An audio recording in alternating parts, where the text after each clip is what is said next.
Nah, dari kapasitas itu coach, terus terang saat ini memang saya pada saat bernegosiasi dengan salah satu buyers yang sudah melihat sampel dari UKM kita, beberapa UKM ID yang kemarin saya bawa, pada dasarnya mereka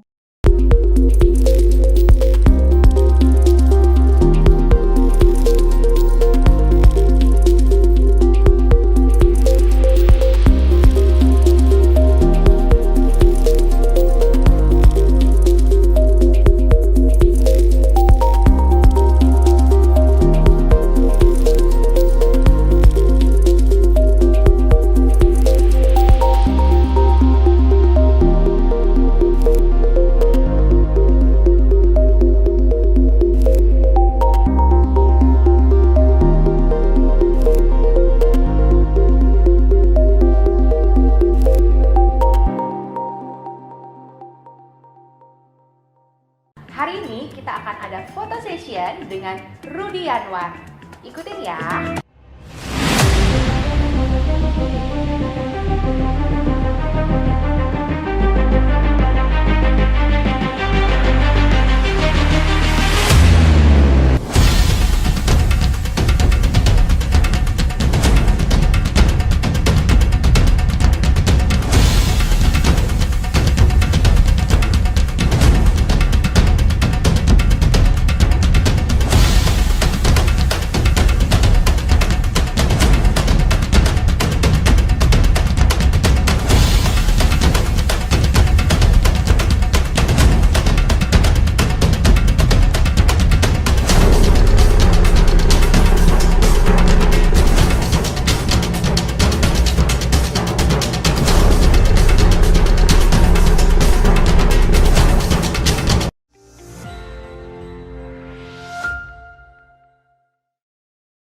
Teman-teman semuanya, selamat datang di acara Insider, sebuah program informatif, edukatif, interaktif tentang bisnis dan pengusaha yang berkaitan dengan ekspor dari Indonesia Direct.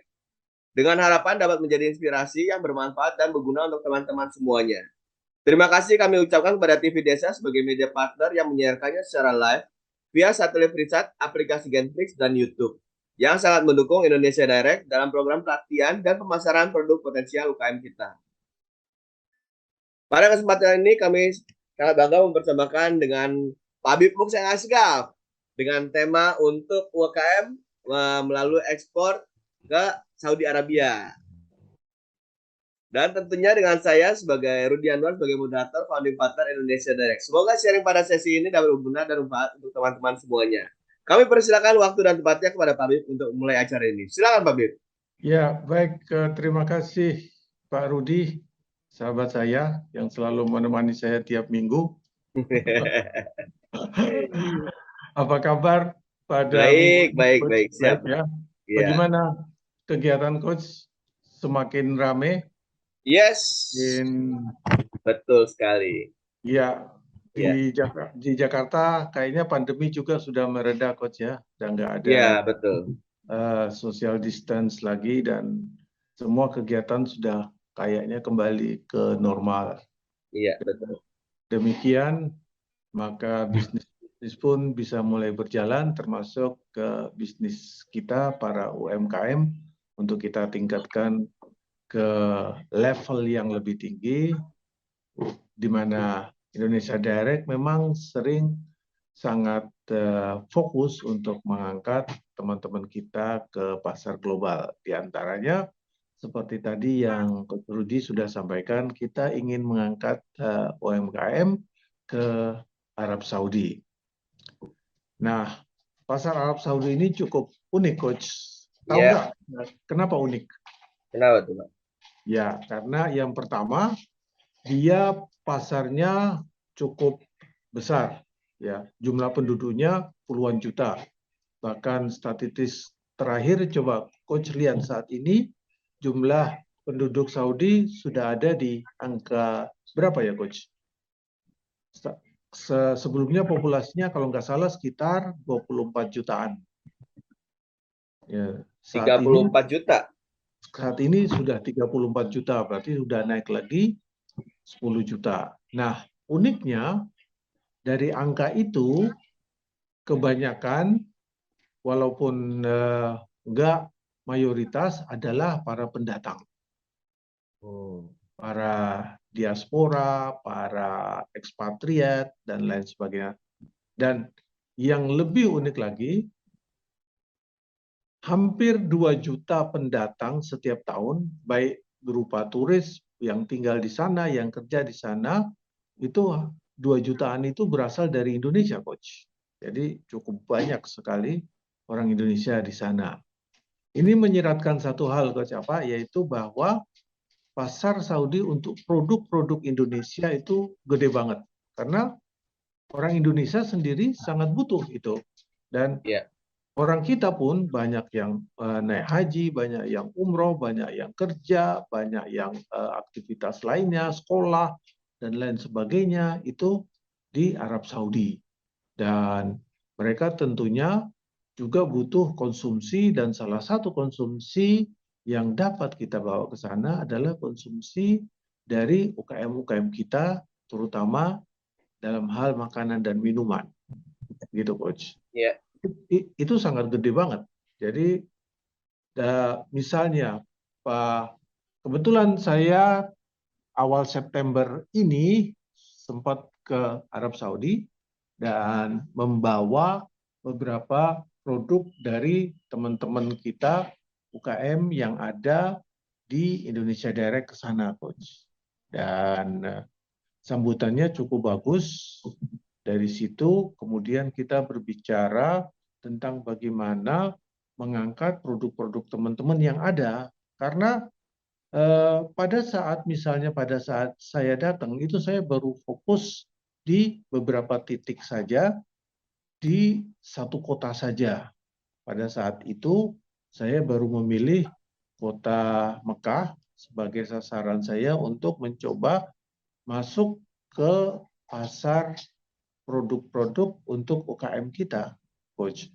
Dan dari apa yang saya temui, kebetulan ada beberapa existing buyers, dalam arti kami setahun yang lalu sudah mengadakan kerjasama dengan Kementerian Perdagangan untuk mengirim sampel, banyak sampel teman-teman UKM dari Indonesia Direct ke Saudi untuk di matchmaking, jadi dipertemukan dengan calon-calon buyers yang ada di Arab Saudi. Beberapa dari calon buyers itu sudah cocok dengan produk-produk teman-teman UKM kita yang ada di sini, sehingga saya ke sana tinggal follow up saja bagaimana perkembangan dari sampel yang sudah kita kirim sebelumnya. Nah, dari sampel-sampel itu ada yang kami sudah berbicara, sudah bernegosiasi tentang harga, tentang jumlah barang yang akan dipesan, tentang cara pengirimannya. Jadi sudah sampai di negosiasi seperti itu. Namun ada juga yang saat saya ke sana, itu kami baru benar-benar mulai buka pasar, mulai ke sana, dan saya mendatangi beberapa toko-toko khusus produk Indonesia, Coach. Jadi karena partner kami yang ada di Saudi itu orang Indonesia, sehingga dia tahu daerah-daerah mana dia adalah salah satu diaspora yang tinggal di sana. Saya tanya aja, Coach, sama dia, kamu kira-kira kalau di sini tahu nggak orang Indonesia atau para pelajarnya, TKI-nya, kemudian juga ekspatriatnya itu kalau belanja di daerah mana? Itu. Kemudian, ayo, dia ngajak saya, kurang lebih daerahnya itu sekitar 3-4 kilo, pokoknya naik ke taksi sekitar 10 rial. 10 rial itu, 1 rial sekitar 4.000, berarti 10 rial sekitar 40.000 naik taksi. Nggak jauh kan, nggak terlalu jauh ke daerah situ. Nah, di daerah situ ada ternyata pertokoan dan banyak toko. Saya menemui beberapa toko yang khusus menjual produk-produk dari Indonesia, Coach. Jadi Ya. toko itu seperti supermarket gitu, dan mereka menjual produk kebanyakan, nggak semua dari Indonesia, tapi kebanyakan dari Indonesia. Ada juga dari Vietnam, ada juga dari Thailand, saya lihat banyak, Malaysia juga ada, namun mayoritas yang dijual memang produk-produk kita, Coach. Termasuk nggak cuma produk yang dikirim dari Indonesia, tapi termasuk juga produk yang dibuat di Saudi oleh orang Indonesia. Jadi saya kan nemu, Coach, ada tempe, ada tahu, nggak mungkin kan kita ngirim tempe tahu dari sini, pasti di jalan udah rusak. Ya. Nah, ternyata setelah saya tanya, ini ada orang Indonesia yang di sana juga bikin tempe, bikin tahu untuk disuplai ke toko-toko seperti itu.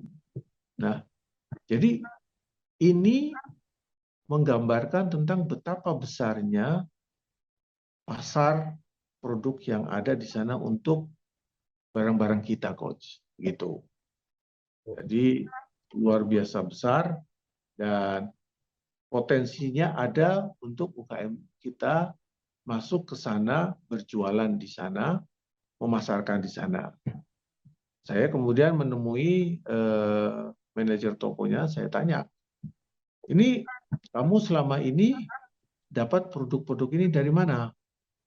Ternyata dari omong-omong kita, mereka bilang sebagian besar mereka ngambil dari importir yang ada di Jeddah. Jadi Jeddah itu kota di dekat Arab Saudi, Coach. Di dekat Mekah. Jadi sekitar 60 kilo dari Mekah. Kota di dekat pelabuhan. Nah, biasanya perusahaan-perusahaan dari importir-importir yang ada di Arab Saudi, mereka akan mengimpor dari UKM-UKM kita atau perusahaan-perusahaan Indonesia ke Jeddah dulu, ke importir itu dulu, ke buyers-nya dulu, baru dari buyers dia yang akan menjual ke toko-toko swalayan atau supermarket-supermarket yang ada di kota lain, termasuk yang di kota Mekah ini, Coach. Nah, dari situ kemudian saya nawarkan, kenapa kamu nggak coba ambil aja langsung sendiri, dan kami di Indonesia Direct sangat bisa menyediakan barang-barang yang ada di sini, atau barang-barang yang ada di situ ya, barang-barang seperti umumnya swalayan yang ada di Indonesia, Coach. Ya mulai dari ada Indomie. Kalau Indomie pasti kan ya, karena memang Indomie itu dia punya pabrik di Saudi ada, Coach. Jadi dia bikin di sana. Pabriknya di sana ada ya? Ada. Jadi sehingga dia bikin memang khusus untuk di sana. Indomie itu udah makanan kayak biasa, kayak kita di sini. Setiap orang jemaah umroh, jemaah haji belinya Indomie. Kemudian orang sana pun belinya Indomie. Jadi udah biasa gitu. Ada juga mie-mie lain saya lihat udah banyak. Jadi kayaknya orang sana sekarang doyan sama mie. Biasanya mereka kan makannya roti. Ya mungkin Ya. pindah ke mie kan sama-sama terigu kan, nggak terlalu. Namun saya juga melihat beras sudah banyak karena memang kebutuhan beras itu dari jamaah umroh kita itu kan luar biasa, gede banget ya. Setiap hotel itu pasti akan beli beras karena, dan berasnya beras khusus, beras kita, karena akan sangat beda, Coach, antara beras kita dengan beras yang dari India, beras yang dari daerah-daerah Asia Selatan, seperti itu beda banget berasnya. Jadi beras perah atau beras apa itu, Pak? Kalau kita menyebutnya semacam nasi basmati itu loh, Coach, yang panjang. Iya. Seperti itu, Coach. Jadi nasi-nasi seperti itu kan long grain gitu kan ya, panjang. Nah itu kita umumnya orang Indonesia itu nggak doyan gitu kan, hanya beberapa aja yang seneng gitu, tapi mayoritas dikasih nasi kayak gitu pada nggak makan di hotel pun. Iya bener, Coach. Kadang-kadang di hotel kan, di hotel itu mungkin karena beras kita kan terbatas, Coach ya, mungkin dia belum dapat stoknya, diganti sama beras basmati gitu kan ya, beras-beras yang panjang itu kan baunya juga kalau menurut orang-orang kita baunya apek-apek gimana gitu kan. Oh gitu. Baunya nggak harum. Itu yang pertama. Kemudian dari pulennya juga kan dia nggak pulen, Coach. Menurut lidah kita kan, ini kok beras makannya tuh berasnya biji-biji nggak pulen, nggak apa ya. Jadi kayak kayak nasi belum belum belum matang lah, belum jadilah kan gitu rasanya. Oke.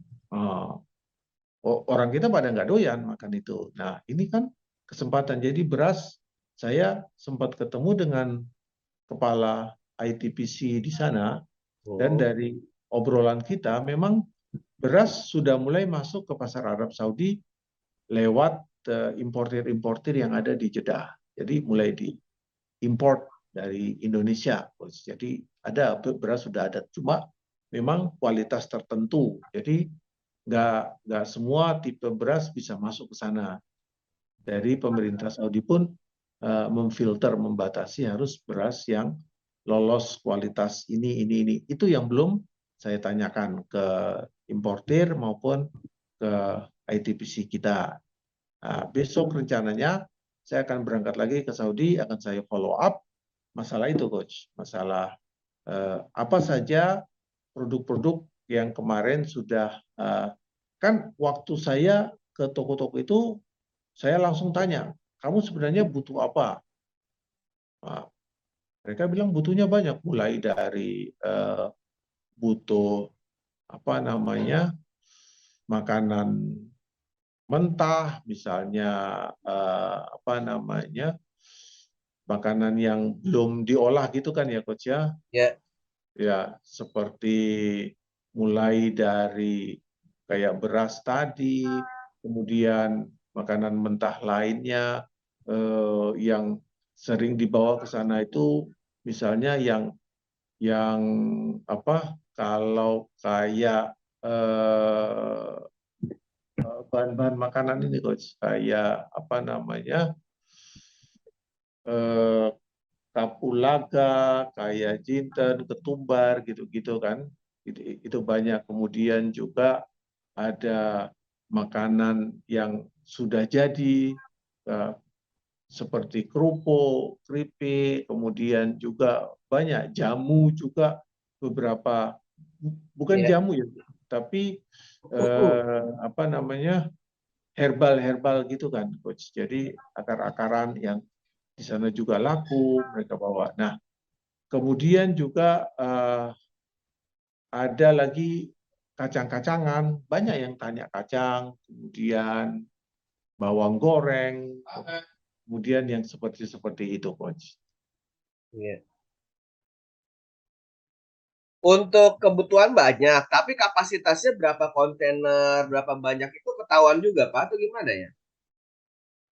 Nah, dari kapasitas itu, Coach, terus terang saat ini memang saya pada saat bernegosiasi dengan salah satu buyers yang sudah melihat sampel dari UKM kita, beberapa UKM ID yang kemarin saya bawa, pada dasarnya mereka mau pesan 1 containers. Satu Jadi kontainer untuk satu bahan atau gimana? Atau campur-campur? enggak, campur-campur, Coach. Jadi begini, eh, karena yang beli itu adalah supermarket, mereka nggak mungkin beli satu bahan sebanyak 1 containers. Jadi mereka minta di mix assorted. Misalnya, pokoknya kalau kamu 1 containers itu barangmu bisa berapa karton? Mereka tanya gitu kan ya, bisa berapa karton? Nah, kita hitung-hitung bisa sekitar 1000-an karton. Nah, dari 1000 karton itu isinya apa-apa saja. Jadi justru kita yang disuruh nge-mix, Coach. Kita yang disuruh nyampur. Misalnya isinya 1 kerupuk, 1 karton. Kemudian apa namanya, bawang goreng 2 karton. Kemudian apalagi, misalnya kacang 1 karton, dan seterusnya sampai 1000 karton itu. Jadi dicampur Oh, macam-macam. mix semua. Iya. Karena di sana mereka bisa jual semua kan gitu kan ya. Iya. Nah, karena mereka juga mau buka pasar ini kan baru. Dan dari situ kemudian mereka akan lihat, Coach. Jadi dari situ, wah ini barang yang laku apa, barang yang bisa dipesan lagi apa, kan gitu, Coach. Dan mereka juga ingin tahu kalau satu kontainer, misalnya 1000 karton, per karton isinya A, B, C, D, semua bahan-bahan ini, atau apa namanya produk-produk ini, total value-nya berapa. Jadi mereka mau beli borongan aja gitu. Jadi pokoknya satu kontainer misalnya 10.000 dolar. Nah, 10.000 dolar itu terdiri dari A, ini, B, kacang, C, kerupuk, D, seblak, terus dan seterusnya gitu. Jadi kita yang nge-mix. Nah, ini kan kesempatan, Coach. Jadi nggak harus UKM harus bawa barang satu kontainer isinya itu aja, kan mungkin kemungkinan dia akan kesulitan kan ya memenuhi jumlah satu kontainer, kan banyak banget, Coach. Kurang lebih 1000 karton, bayangin apa UKM, satu UKM kan nggak kuat itu. Nah, namun dengan cara gini berarti kita akan bagi-bagi menjadi beberapa UKM yang terlibat dalam satu shipping. Ini yang sedang diinisiasi oleh Indonesia Direct agar teman-teman bisa kontaineran bareng ke satu buyers. Ini baru satu buyers. Nah, saya sekarang juga cara kedua ngumpulin beberapa buyers yang kecil-kecil yang toko-toko ini dalam satu kontainer. Jadi misalnya si A pesen ini dapat 10 karton. Si B pesen ini dapat 20 karton. Kita kumpul sampai misalnya dapat 1000 karton sesuai dengan jumlah satu kontainer. Itu baru kita kirim, nanti mereka di sana baru kita distribusikan bareng-bareng gitu, Bos. Jadi idenya seperti itu sih sebenarnya. Iya. Ini untuk hanya khusus member Indonesia Direct atau terbuka untuk semua komunitas atau gimana, Pak? Jadi begini, Coach. Seperti Coach ketahui, pada saat ini kami membuat sebuah program yang kami namakan Verified Vendors Program. Kami singkat VVP. Jadi sebenarnya siapapun boleh masuk di program ini tanpa perlu bayar, gitu kan ya. Program ini kita adakan secara gratis. Dalam arti siapapun boleh join, namun untuk join kan harus mendaftar dulu. Jadi nggak hanya member kita aja, namun di luar member kita siapapun mau mendaftar silahkan. Boleh aja mendaftar, kemudian setelah mendaftar, kenapa mendaftar? Karena dengan mendaftar kita akan bisa lihat produknya ini seperti apa. Kan belum tentu produknya ini cocok untuk pasar Saudi, mungkin cocoknya untuk pasar Malaysia atau untuk pasar Prancis dan seterusnya gitu kan ya. Akan kita pilah-pilah. Jadi gunanya dia daftar itu dia akan ngisi banyak pertanyaan kan ya. Pertanyaan dari A, B, C, D, macam-macam pertanyaan itu akan dijawab. Dari situ kemudian tim kita akan mengklasifikasi, oh yang A berarti dia ini bisa nih kita bawa ke pasar Saudi, produknya ini. Kan harus udah ada fotonya, harus sudah ada deskripsinya, ukurannya, kemudian dan lain sebagainya. Dari situ kemudian kita lihat, oh ini cocok, akan kita bawa ke Saudi dan kita akan juga pasang di websitenya indonesiadirect.id. Kan udah ada tuh, Coach ya. Dan itu juga akan dikurasi untuk rasanya juga kan ya? Oh iya dong. Dalam arti yang kurasi buyers, bukan ya. Kalau tim ID sih bisa juga mengkurasi, namun yang kita akan bawa ke buyers dan buyers yang akan ngerasain, oh ini cocok.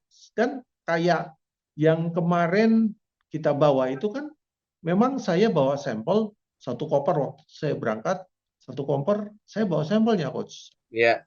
Sampai sana saya suruh mereka rasa, ini kamu coba gitu. Ya. Ini yang ke Arab Saudi.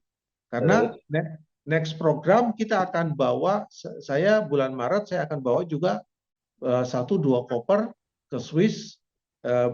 Buyernya juga udah nunggu produk Indonesia untuk dicoba juga di sana, gitu Coach. Iya, iya. Baik, ini kita udah pertengahan, kita jeda iklan dulu ya Pak ya. Ya, siap. Baik, teman-teman insider, jangan kemana-mana, kita akan masuk ke commercial break terlebih dahulu. Untuk kesempatan kali ini bincang-bincang seru untuk potensi UKM Indonesia masuk ke pasar Saudi Arabia dengan Pak Habib Muhsin Azhar, founder Indonesia Direct, dan tentunya dengan saya Rudi Anwar, founding partner Indonesia Direct. Silakan, commercial break.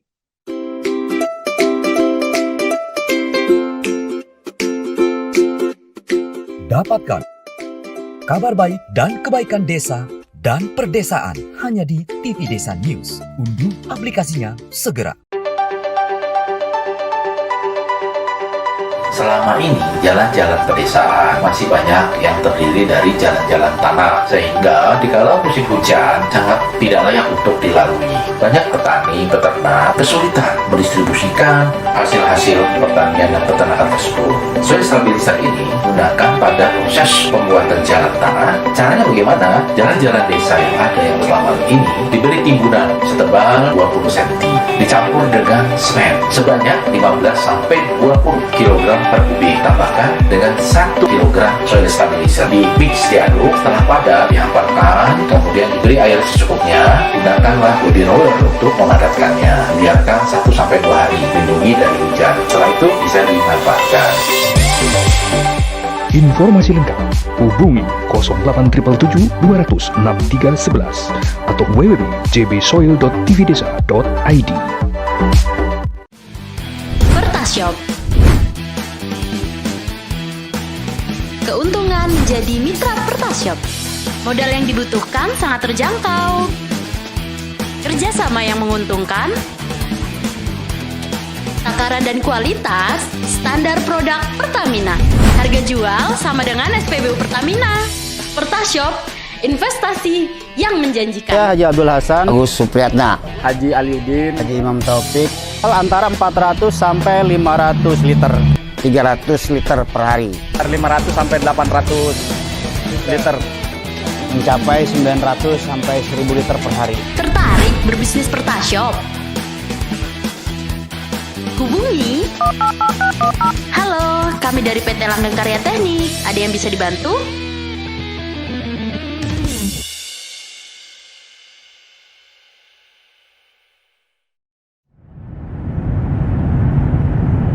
TV satelit KUBN tanpa iuran pertama di Indonesia. Google Sky hadir untuk menjadi alternatif hiburan dan informasi untuk keluarga Anda. Dengan hanya menggunakan parabola mini, Google Sky dapat disaksikan di seluruh penjuru tanah air. Digunakan oleh jutaan rumah tangga dan memiliki lebih dari 80 channel yang dapat dinikmati secara gratis.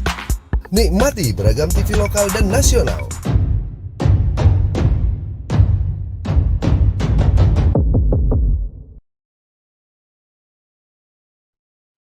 Baik, Coach Rudy, kita lanjut lagi dengan Maaf tadi skip. Ya. Oke. Baik, terima kasih teman-teman untuk kehadirannya. Kita lanjut untuk pembicaraan kita untuk potensi UKM Indonesia masuk ke pasar Saudi Arabia dengan Bapak Habib Muhsin Azhar, founder Indonesia Direct. Mari silakan, Pak. Ya, baik Coach. Jadi bagian pertama saya sudah katakan tadi bahwa pada saat ini memang potensi teman-teman untuk masuk itu cukup besar. Dan saya sudah gambarkan bahwa dari saya hanya punya waktu mencoba 1 hari aja dari jam 6 sampai jam 7 masuk ke beberapa toko produk-produk Asia Store terutama produk-produk dari Indonesia untuk saya tawarkan produk teman-teman. Dan pada saat itu kebetulan karena saya hanya bawa produknya kan 1 koper aja Coach, jadi nggak sempat lagi saya nunjukin ke para manajer tokonya produk kita. Namun tanggapan mereka antusias banget. Oh ya, mana produknya, mana? Saya mau lihat seperti apa katalognya dan lain sebagainya. Nah, saya sudah menjanjikan mereka bahwa saat saya datang lagi, saya akan bawa katalog yang lengkap. Saya bawa contoh-contohnya, dari situ mereka akan bisa coba. Dan kita akan mencoba sistem, jadi kan ada 2 sistem nanti coach. Yang pertama, dia order 1 kontainer, isinya itu macam-macam produk. Nah, sistem yang kedua, dia akan pesan beberapa teman-teman UKM, dan 1 kontainer akan terdiri dari beberapa buyer kecil. Kita akan gabung, pesan bersama, dan kita akan membuka sebuah pasar baru yang selama ini mereka biasanya hanya beli dari importir. Nah, sekarang Indonesia Direct akan mencoba menjadi importir bagi para toko-toko ini, Coach. Dan mereka menyambut dengan antusias. Tinggal kesiapan dari teman-teman di sini. Siap nggak mencoba mengambil kesempatan dari opportunity yang ada ini, Coach, untuk mencoba produk teman-teman masuk ke sana. Jadi produk yang saya lihat ya produk harian kita, dan masih banyak produk teman-teman yang bisa kita angkat lagi. Mulai dari kopi, teh, kemudian jahe, kemudian macam-macam produk-produk seperti itu, Coach. Baik yang mentah, yang setengah matang maupun yang matang. Mengetahui bahwa pasar Saudi ini kan sangat besar. Coach tadi bilang kan ya, ada 34 juta. Dan 34 juta itu pun sebagian besar itu sudah terbiasa dengan produk-produk Indonesia. Karena setiap hari semua hotel, semua toko-toko yang ada di dekat masjid itu pasti jualan produk dari Indonesia, Coach. Karena mereka terbiasa dengan para pembeli dari Indonesia. Belum lagi kalau kita berbicara tentang garment. Ini kan tadi baru bicara tentang makanan, Coach. Belum kita berbicara tentang garment, ya, tentang fashion, tentang baju, tentang macam-macam. Walaupun ada juga, kalau Coach kan tahu kan ya, kalau kita berbicara tentang sebuah planning bisnis, maka kita harus membahasnya kan secara keseluruhan. Kalau teman-teman yang sudah pernah tahu dengan istilah SWOT, ada strength, ada weakness, ada opportunity, dan ada threat. Nah, dari SWOT ini, ya kita tahu bahwa kita punya strength dan opportunity. Jadi baru S dan O-nya. Nah, kita belum bicara tentang weakness dan threat. Nah, gitu Coach. Ini yang penting juga. Kita nggak semata-mata, oh ya produk Indonesia potensial, opportunity-nya gede. Namun, kelemahan produk kita apa dan ancaman threat-nya buat produk kita apa, itu juga harus kita bahas. Jadi, sehingga menjadi satu kesatuan. Oh, kelemahan kita di sini. Ini yang harus ditutupi. Sementara opportunity kan udah saya jelasin dari awal. Produk kita itu memang dibutuhkan, bagus, dan pasarnya gede, dan duitnya juga orang sana duitnya gede, dan seterusnya. Gitu, Coach. Apakah produk-produk yang diinginkan dari buyer-buyer itu ditampilkan di website atau gimana, Pak? Pasti. Jadi begini, Coach. Salah satu tujuan saya ke sana adalah memperkenalkan website baru kita. Mungkin teman-teman sini pun banyak yang belum tahu website baru. Selama ini kita sudah punya website, namun saat ini Indonesia Direct lagi membuat sebuah website yang kita perbarui, dan ini akan lebih efektif bagi para buyers untuk melihat, Coach. Jadi saya akan ke sana dan saya akan menunjukkan ke buyer karena kebetulan sekarang baru ke Arab Saudi, kita akan tunjukkan, ini kamu buka website kita, barang-barangnya ada di sini semua. Kamu mau cari apa? Kamu cari sini. Nah, kalau nggak ada bagaimana? Kalau nggak ada, Kamu tinggal tulis saja kebutuhanmu apa. Nanti kita yang akan mencarikan, Coach. Itu. Jadi kita juga memberi kolom chat, kolom pesanan atau kolom pesan kalau memang yang dicari nggak ada, butuh apa sih kamu? Karena yang namanya verified vendors, kita akan selalu mencari vendors. Kita cari terus dari seluruh Indonesia, termasuk sahabat-sahabat di TV Desa, pastikan punya produk-produk potensial nih. Nah, produk potensial itu yang akan coba kita angkat dan kita coba masukkan ke dalam website, tapi setelah melalui verifikasi, setelah kita kurasi dulu, Coach. Begitu. Iya. Baik. Nah, terus Pak Bib, untuk yang misalnya ada permintaan nih gini. Nah, terus untuk dikumpulkannya dalam bulan-bulan ini atau bulan depan atau gimana, Pak? Nah, begini. Jadi saya berbicara sistemnya dulu. Karena kalau kita berbicara bulan ini selain ke Saudi, Indonesia Direct juga akan ikut berpartisipasi dalam Trade Expo.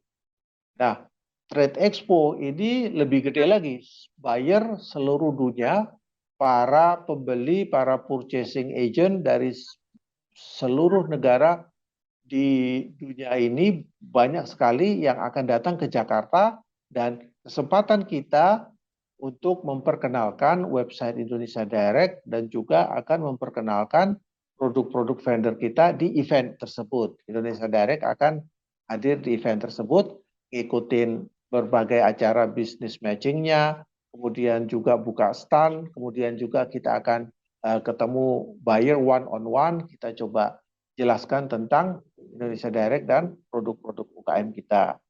Nah, namun kalau sistem yang Coach tanyakan, sistem kita memang idealnya, rencana kita setelah ini berjalan itu tiap bulan kita harus keluar kontainer. Kita mulai dari setiap bulan 1 kontainer. Bareng-bareng Coach ya. Kita bareng-bareng, kita kumpulin barangnya A, B, C, D, kita jadiin 1 kontainer, kemudian kita akan melakukan sebuah pengiriman produk tersebut. Sampai sana sudah ada perwakilan Indonesia Direct yang ada di Jeddah akan menerima dan kemudian mendistribusikan ke buyers-buyers yang pesan. Dari situ kemudian akan berkembang. Dan kemudian kita duplikasi tidak hanya di Saudi Arabia, tapi kita duplikasi ke negara-negara lain juga. Gitu, Coach. Jadi rencananya rutin tiap bulan. Pertanyaannya, kalau seandainya salah satu barang itu misalnya ada yang expirednya cepat, kayak misalnya bawang atau apa yang tidak boleh terlalu lama gitu kan. Nah, terus ada satu yang telat datang, mesti nungguin 1 orang ini. Nah, itu gimana ya Pak ya? Pertimbangannya gimana tuh? Jadi begini, Coach. Salah satu syarat mutlak, ini teman-teman UKM juga harus tahu, salah satu syarat mutlak untuk bisa ekspor itu adalah kita berbicara tentang makanan ya. Ini saat ini diskusinya baru makanan, karena di luar makanan seperti pakaian, handicraft dan lain itu nggak butuh itu. Namun di makanan kita pasti butuh expire date-nya, itu pasti wajib kan ya? Karena makanan diharuskan harus tertulis kapan makanan ini masih bisa dikonsumsi, masih layak untuk dikonsumsi, yang kita sebut sebagai expired date, dan itu harus ada di setiap label. Nah, pertanyaannya adalah berapa lama expired date yang dibutuhkan untuk sebuah barang yang akan diekspor. Itu sudah ada ketentuan bahwa barang yang diekspor harus memiliki expired date setidak-tidaknya 1 tahun, Coach. Jadi kalau kurang dari 1 tahun, barang itu nggak susah untuk masuk di pasar ekspor. Karena pertimbangan seperti Coach bilang tadi, kita nunggu, ngirim, kadang-kadang ngirim juga ada istilahnya congestion. ya. Jadi kontainer itu misalnya dari Jakarta ya Coach ya. Ya, Dia kan harus transit dulu di Singapura atau di Port Klang ya, atau di salah satu negara. Pada saat transit bisa aja ada kekacauan sana, ada penumpukan kontainer sehingga kontainer itu nggak berangkat. Yang harusnya dia transit 2 hari bisa jadi 2 minggu, Coach. ya. Itu juga sudah menghabiskan waktu. Belum lagi setelah itu jalan, berarti jadwal yang seharusnya dia sampai 1 bulan kan bisa molor jadi 1,5 bulan atau bahkan bisa 2 bulan molor. Nah, itu baru satu via perjalanannya. Sampai di sana misalnya buyersnya pada saat mau import, karena ini barang baru, dia menemukan banyak masalah. Oh, barang baru ternyata butuh legalitas ini atau butuh aturan A, B, C, D yang harus dipenuhi dulu. Kan berarti makan waktu lagi, Coach. Nggak bisa langsung dibongkar itu kontainer kan ya. Nah, dari situ dia ngurus dulu, mungkin ngurus surat, seharusnya bisa 2 hari, bisa jadi seminggu, tambah waktu lagi. Setelah itu, selesai surat-surat selesai, dia akan tarik kontainer dia ke gudangnya. Ya kalau dia langsung bisa sampai gudang, besoknya langsung bisa dibuka untuk dijual. Bisa aja ini nunggu barang lain belum selesai, bongkar yang barang lain dulu, yang udah ada dulu dan seterusnya. Oh ini belum perlu nanti, tambah lagi. Sudah berapa bulan itu Coach? Nah, kalau barangnya expirednya cuma 2-3 bulan, belum masuk di toko aja udah expired Coach. Betul. Nah, jadi karena itu memang dibutuhkan minimal 1 tahun. Setelah barangnya didata, dilihat, dicek oke, kemudian barangnya masuk ke gudang toko, kan masih masuk ke gudang toko. Di gudang toko, kemudian gudangnya akan lihat, ini kapan saya bisa display ini, dicek. Oh, berarti baru bisa display ini bulan depan. Mungkin kurang lebih udah 6 bulan, Coach. Perjalanan barang itu sampai masuk di rak toko. Dari rak toko itu sendiri baru dia hanya punya 6 bulan untuk dijual, dibeli oleh konsumen sebelum dia expired, Coach.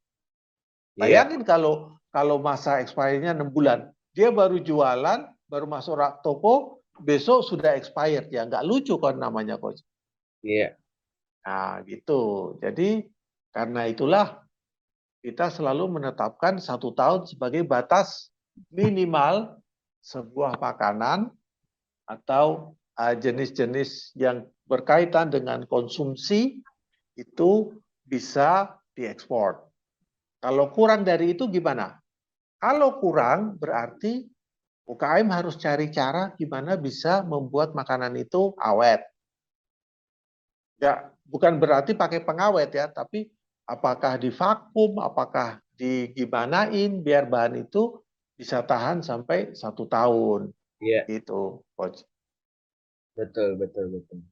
Pertanyaan saya, kalau seandainya misalnya ternyata waktu pengiriman kontainernya kena hujan, ada 5 kardus yang hancur, yang ganti itu dari Indonesia Direct atau gimana, Pak? Kalau masalah seperti itu tergantung perjanjian dan apakah kita punya cover asuransi, Coach.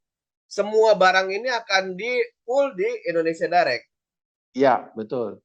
Nah, kemudian dari situ pada saat pengiriman kita pakai asuransi apa enggak? Kalau pakai asuransi berarti coverage-nya jelas. Asuransi gitu kan ya, Coach ya? Dari Indonesia Direct sendiri menghimbau pakai asuransi? Iya, pakai asuransi, berarti aman. Buyers biasanya juga minta ada asuransinya. Kalau ternyata misalnya ternyata nggak ada asuransi, tinggal buyersnya mau minta diganti atau dia mau motong tagihannya atau gimana nanti negosiasinya di belakang gitu, Coach. Kalau ada kejadian gitu. Oke. Biasanya itu modelnya CIF atau FOB atau apa, Pak? Yang paling umum memang FOB, namun saya sampai sekarang jujur salah satu penyebab kenapa order dari buyers yang kita sudah 2 kali datengin ini belum turun karena masalah ini, Coach. Dia tetap kekeh ingin barangnya itu sampai di Port Jeddah, which mean CNF atau CIF. Iya. Dari pihak UKM itu paling susah ngejual pakai sistem itu, Coach. Iya. Karena kita tahu kan kontainer sendiri naik turun, gimana kita bisa nentuin harga kontainer. Padahal yang namanya CNF, CIF, yang semua yang ada unsur freight-nya, F itu kan freight ya, Yeah. C itu cost, I itu insurance, dan F itu freight. Jadi CIF, cost, insurance, dan freight-nya. Nah, freight itu berarti kan biaya ongkir, Coach. Iya. Padahal ongkirnya aja kita nggak tahu. Nah, susahnya di situ. Kita membagi menjadi harga per produk itu gimana, kan agak susah. Iya. Kadang-kadang saya mengambil jalan gampangnya, kita hitung harganya tetap gitu aja dulu, kemudian nanti ditambahin ongkir di bawahnya. Itu juga bisa. Namun, yang agak kesusahan dengan sistem seperti itu adalah si buyers-nya. Nanti setelah terima barang, terus aku ngehargainya gimana? Dia kan harus bagi-bagi lagi. Dia hitung lagi sendiri. Namun kalau kita sudah kasih harga CIF, berarti harganya udah jelas. Misalnya 1 kilo kacang itu berarti harganya misalnya 15.000. Nah, itu jelas. Tapi kalau harga kacang FOB 14.000, nanti baru ditambah lagi ongkirnya 1 kontainer sekian, dibagi jumlah kacang ya. Ribet juga bagi buyers-nya untuk ngitung gitu. Iya. Baik. Nah, terus tadi Pak Bib bilang di poolnya di Indonesia Direct. Indonesia Direct itu berarti mesti ke Solo atau gimana, Pak? Enggak. Jadi begini, Coach. Pada saat barang itu sudah dipesan, kita akan kontak gudang pengiriman tergantung nanti barangnya dikirim dari mana. Kalau barangnya dikirim dari pelabuhannya, misalnya Surabaya, kita akan kontak gudang pengiriman yang ada di Surabaya. Nah, barang itu nanti akan kita instruksikan, UKM-nya langsung kirim ke gudang tersebut. Kalau misalnya nanti kita kirimnya dari Jakarta, maka kita akan nge-pull gudangnya di Jakarta. Nah, gudang itu biasanya adalah gudang yang memang udah dipunyai atau sudah bekerja sama dengan forwarding yang akan kita pakai. I see. Misalnya kita pakai forwarding A, kita tinggal tanya forwarding aja, gudangmu di mana? Nanti kita kirim barang ke situ. Nah, semua UKM akan kirim barang ke situ, kumpul situ, kontainernya tinggal datang, dimuat di situ, mereka langsung kirim. Biasanya dekat pelabuhan, jadi enak banget, tinggal masukin langsung ke pelabuhan, nggak jauh-jauh banget gitu. Iya. Gitu, Coach. Apakah ada waktunya, Pak? Misalnya Bapak kan udah bilang, oh iya bisa di forwarder sini gitu, si A gitu. Nah, si A hanya mengizinkan waktu 2 minggu atau 3 minggu untuk full barang gitu. Iya dong. Hitungannya bukan minggu lagi, tapi harian. Paling 1-2 hari, barang sudah harus kirim ke situ. I see. Kalau seandainya lebih dari sehari 2 hari itu? Ya, berarti nanti ikut shipment selanjutnya. Kalau ada. Kalau enggak, ya nunggu. Padahal kalau makanan nunggu, bisa kena expire. Jadi, oh, berarti dalam satu kontainer itu tidak hanya Indonesia Direct saja, tapi ada beberapa juga yang lain gitu. Ya, bisa begitu juga. Kalau itu kita sebut sistem shippingnya namanya LCL. Iya. Ya, LCL itu low, kemudian C-nya container, L-nya lagi load. Jadi less container load. Jadi kurang dari satu kontainer isinya. Jadi bisa campur. Kamu punya barang sekian kubik, nanti yang lain punya barang sekian kubik, semua digabungin jadi satu, kirim bareng-bareng. Iya, Dengan baik. tujuan yang sama. Iya. Itu, Coach. Baik, terima kasih Pak Bib. Kita akan closing. Sebelum closing ada kata-kata closingnya, statementnya. Ya, terima kasih Coach untuk pembicaraan yang cukup inspiratif pada siang menjelang sore ini. Dan bagi saya, closing statementnya sangat simpel sekali bahwa kita punya potensi untuk mengekspor produk UKM sangat besar. Dan UKM kami harapkan bisa lebih tertantang untuk masuk ke pasar seperti ini. Namun untuk masuk ke pasar seperti Arab Saudi memang tidak semudah yang kita bayangkan.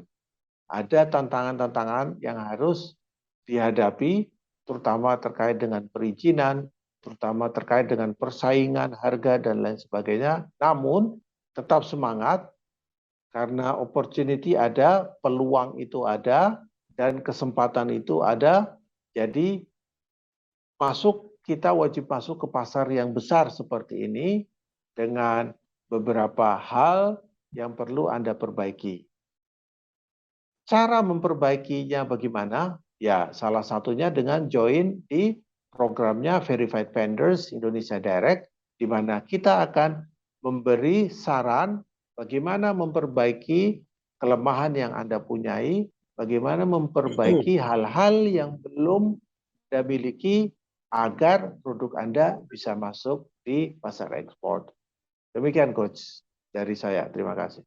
Oke, baik. Terima kasih Pak Bib untuk sharing-sharing yang bermanfaatnya ini. Kami dari Sama-sama. Indonesia Direct percaya bahwa banyak sekali produk-produk Indonesia yang sangat menarik untuk ditampilkan secara lebih luas, secara digital, bukan hanya di pasar dalam negeri, tetapi juga hingga pasar mancanegara.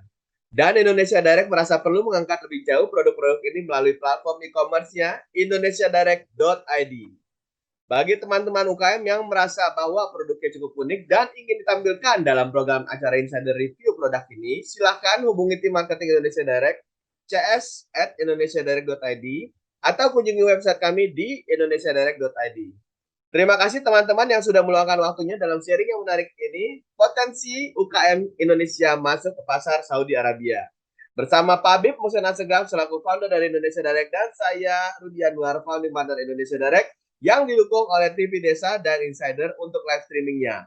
Semoga sharing pada kesempatan ini dapat membuka wawasan dan bermanfaat untuk teman-teman semuanya. Terima kasih, salam ekspor. Terima kasih Pak Bib. Terima kasih.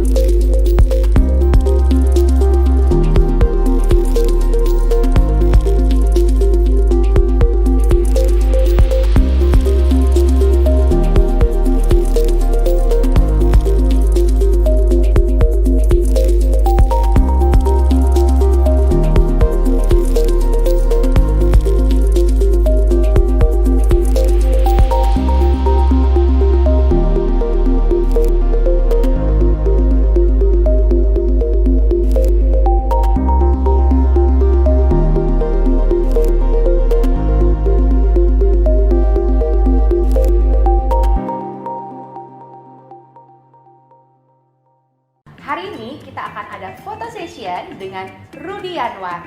Ikutin ya.